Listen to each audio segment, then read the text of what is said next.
Le Goncourt, le plus célèbre des prix littéraires français, a déjà sa version lycéenne et c'est une première cette année. Le Goncourt des détenus a été créé, 4 établissements pénitentiaires lorrains y participent, en tout 500 détenus en France.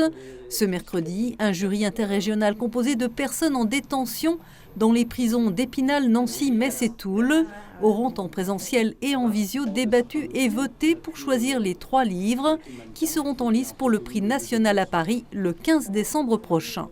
En fait, à la base, moi, je lisais pas du tout depuis que je suis incarcérée.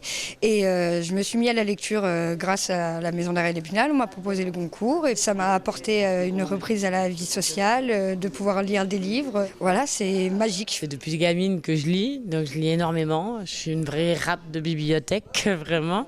On s'évade avec la lecture. C'est une autre forme de liberté. Moi, j'ai trouvé ça super bien, que ce soit ouvert aux détenus. Ça leur redonne des privilèges que certains pensent avoir tout perdu, et ben c'est pas le cas, quoi. Le fait d'inciter du coup les détenus à participer à une activité culturelle qui, mine de rien, très peu d'entre nous, même j'ai envie de vous dire dans la société, donc en dehors de la prison, sont à même de pouvoir effectuer. C'est presque un honneur. Le Goncourt des détenus donne de la visibilité à celles et ceux qui n'en ont plus. De participer à une opération d'envergure nationale et qui est connue de tous.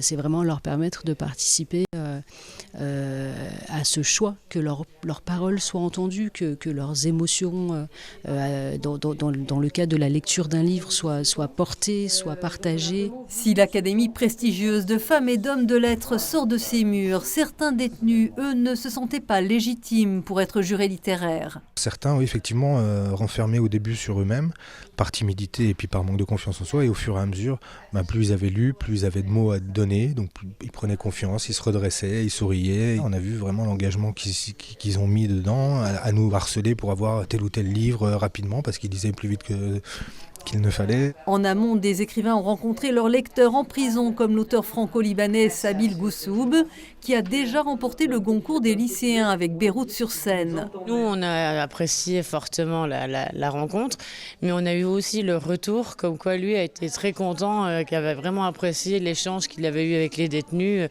les questions pertinentes, tout le reste. Le Goncourt des détenus est finalement une porte ouverte sur la réinsertion, une façon de tisser des liens entre le monde carcéral et la société.